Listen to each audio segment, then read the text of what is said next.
Hello बच्चों, आइए देखते हैं मैथ विचार से संबंधित कुछ महत्वपूर्ण प्रश्नों को। इससे पहले अगर कोई स्टूडेंट मेरे चैनल पर नया है तो प्लीज़ सब्सक्राइब कर दीजिए और बेल आइकन को जरूर दबा दीजिए ताकि सबसे पहले वीडियो आपके पास आए।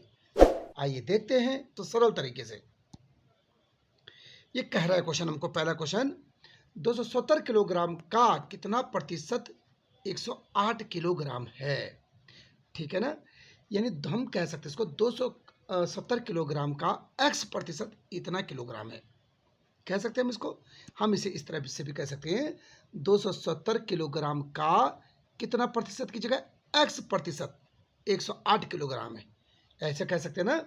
यानी 270 kg का, है ना, कितना प्रतिशत का x प्रतिशत कितना है, 108 ग्राम है, 108 ग्राम है।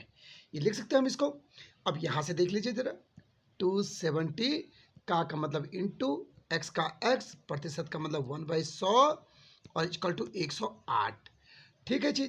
ऊपर नीचे यहां से देखो, मल्टीपल में क्या होता है कि ऊपर नीचे कट जाता है। ये मल्टीपल का चिन्ह है ना, इनके बीच में मल्टीपल के चिन्ह है। मल्टीपल के चिन्ह में ऊपर नीचे कटता है, अगर कट रहा है तो 0 से 0 काटा हमने।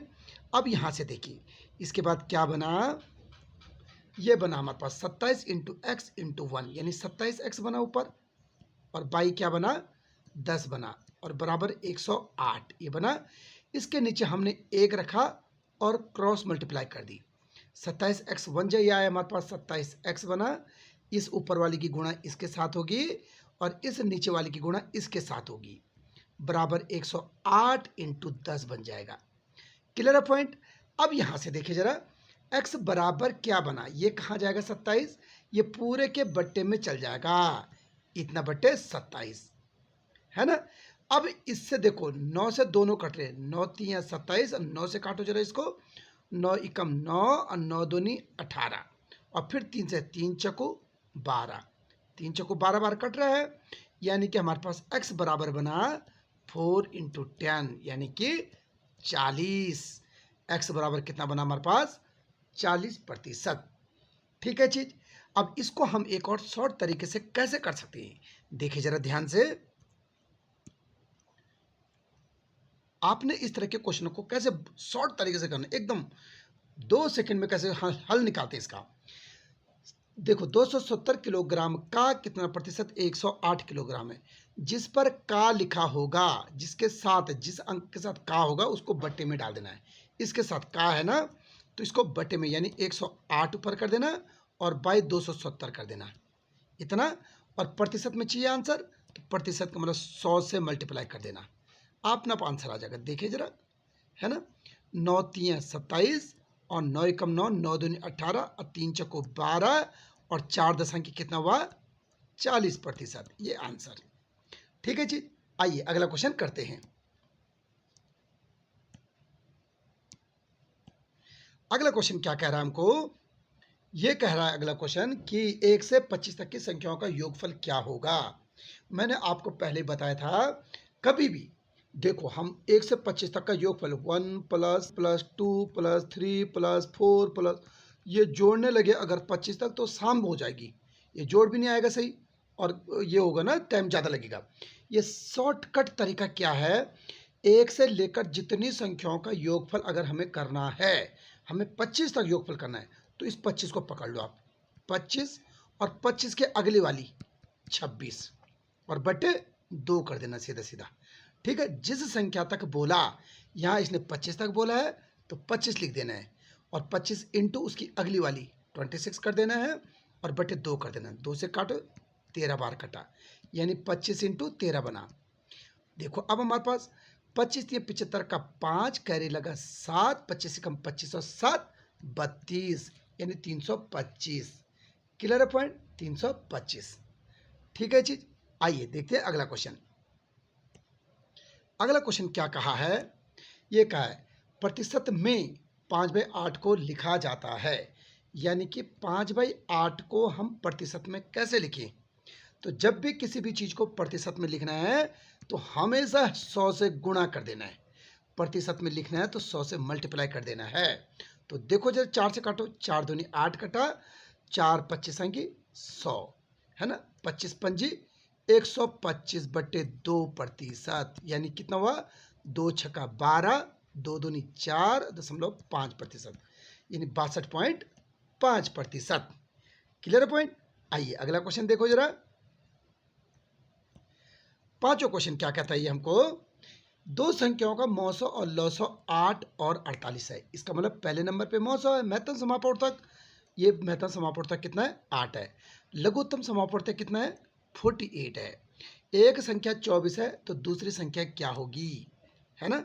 तो हमारे पास क्या फॉर्मूला होता है, आपने एक चीज याद रखना है, ये होता है हमारे पास LCM into HCF is equal to क्या होता है, एक संख्या इंटू दूसरी संख्या। ये होती है हमारे पास LCM इंटू HCF बराबर एक संख्या इंटू दूसरी संख्या। ठीक है चीज। अब यहां से देखो LCM कितना दे रखा है, ये LCM 48, LCM की जगह 48 लिख लो, इंटू HCF कितना है, 900 कितना है, 8 है, बराबर का बराबर एक संख्या, देखो एक संख्या कितनी है, 24 है। दूसरी संख्या निकालनी तो x मान लो, ये दूसरी निकालनी ना, इसको x लिख लो। इस x की वैल्यू निकालेंगे तो 24 कहाँ जाएगा, ये बट्टे में आ जाएगा, 48 इंटू 8/24 लिखेंगे और बराबर यहाँ x रह जाएगा। ठीक है, 24 दूनी 48 और 8 दूनी कितना बन जाएगा, 16 बराबर x, यानी x बराबर 16, ये आंसर। Clear point. आइए अगला क्वेश्चन देखिए जरा। अगला क्वेश्चन क्या कह रहा है, वेरी इंपॉर्टेंट क्वेश्चन है। ये देखो सबसे छोटी भिन्न कौन सी है। अब कैसे पता लगा है सबसे छोटी भिन्न का, हमने कहा 1/3, 3/5, 7/9 और 11/16, ये है ना। जब भी कभी इस तरह से आए और भिन्नों के बारे में पूछे, छोटी भिन्न बड़ी भिन्न बताइए, तो आपने क्या करना है, सीधा इनके ऊपर जीरो लगा देना है, इनके ऊपर जीरो लगा दो। जब हमने इन पे जीरो लगाया, अब यहां से देखो काटो जरा, 3 तिया 9, 3 बार कटा, 5 छक्का 30, 6 बार कटा, 63, 9 सत्ता 7 बार, और 16 से कटो जरा, 16 पंजी 80, 16 छक्का 96। अब ये देखो हमको ये क्या कहा इन्होंने, सबसे छोटी भिन्न, तो छोटी तो ये है, ये 2 बराबर आ गई, ये छोटी है, ये छोटी यानी कि 1/3, 1/3 भिन्न सबसे छोटी है। Clear point. अब देखिए अगला क्वेश्चन देखो जरा, ये क्या कहा अगला क्वेश्चन, दो संख्याओं का गुणनफल इतना है, कोई भी दो संख्या है a इंटू बी हमारे पास, इनका गुणनफल क्या है, 18.75 है ये चीज। एक संख्या दूसरी की 3 गुनी है, एक संख्या जो है ये a जो है ये दूसरी वाली की 3 गुनी है, 3 से गुणा करो तब आती है बल, है ना। a क्या है, दूसरी की 3 गुनी है, तो बड़ी संख्या क्या है। तो अब देखिए भाई जरा, ये 2 था, a की जगह मैं क्या लिख लूँ, यहाँ पर a की जगह क्या लिख लूँ, 3b, a बराबर 3b हुआ ना, इस a की जगह मैंने लिख लिया 3b और इंटू यहाँ पर b लिखा है, बराबर का बराबर है ये वाला 18.75 है।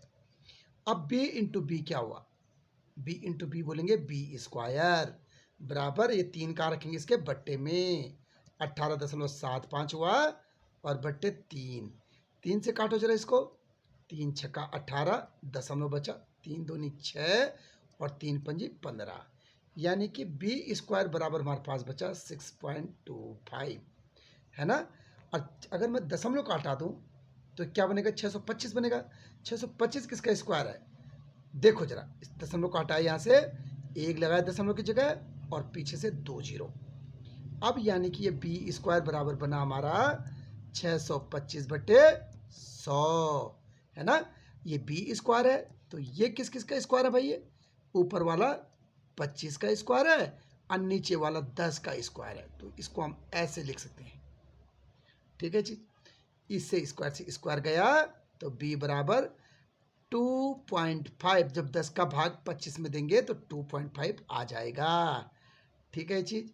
अब कहा इन्होंने बड़ी संख्या क्या है, तो भाई बड़ी कौन सी है, एक तो b आई, a क्या है 3b, इसको 3 से गुणा करेंगे। अब a कितना है 3b है ना, 3 इंटू 2.5 यानी कि 7.5 करो इसको मल्टीप्लाई, 7.5, 25 से 75 होता है और एक अंक पहले दशमलव। क्लियर है पॉइंट। अगला क्वेश्चन देखिए जरा। अगला क्वेश्चन क्या कहा है कि संख्या इतने को किससे भाग दिया जाए।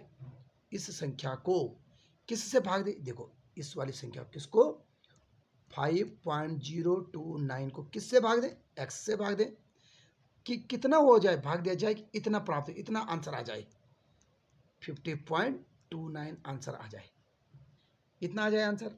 अब यहां से देखिए ये कैसे निकालते इसको, हमेशा इन दोनों की मल्टीप्लाई इसके बराबर होती है ना, इन दोनों की मल्टीप्लाई इसके बराबर होती है।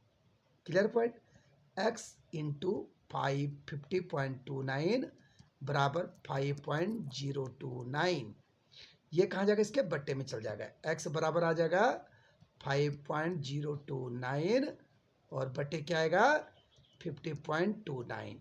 ठीक है चीज, ऊपर से दशमलव हटा, नीचे एक बढ़ाया, 1 2 3 अंक थे तो 3 जीरो, नीचे से दशमलव हटा, ऊपर एक बढ़ा, 2 अंक पीछे है तो 2 जीरो, अब 1 0 2 0 1 0 2 0, ये कट गया, कटा पूरे से ये पूरा कटा, यानी x बराबर बच गया 1/10, 1/10। और 1/10 को क्या लिखते हैं हम, 10 1 0 है ना नीचे, तो एक अंक पहले दशमलव 0.1, और 0.1 को हम कह सकते हैं 0.1, 0.1 आंसर। क्लियर है। आइए एक और क्वेश्चन देखो जरा।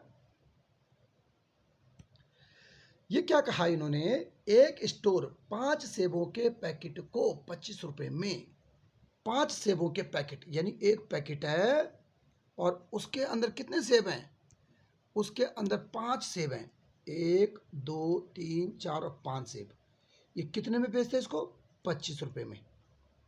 और जब कितना था एक सेब, केवल अगर एक सेब होगा, एक सेब जो एक सेब कितने में बेचता है 6 रुपए में बेचता है ना।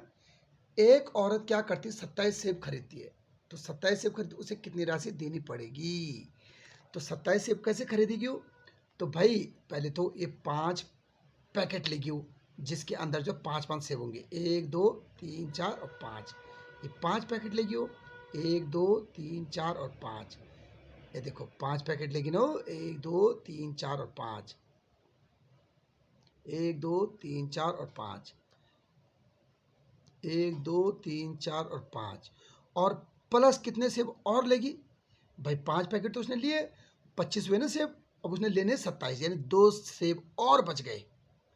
ठीक है जी। अब ये बताओ कि उसका वो कितना पैसा देगी, इसके लिए वो 25 रुपये देगी, इसके लिए भी 25 रुपये देगी, इसके लिए भी 25 देगी, इसके लिए भी 25, इसके लिए भी 25, तो कितने हुए 1 2 3 4 5, 25 पंजी 125, तो उसने इन डब्बों के लिए दिए, पैकेट के लिए, और प्लस ये देखो 6 से 6 रुपये इसके, 6 रुपये के 6 6 12 रुपये दिए, तो यानी टोटल कितना हुआ 137 रुपये दिए। क्लियर है पॉइंट।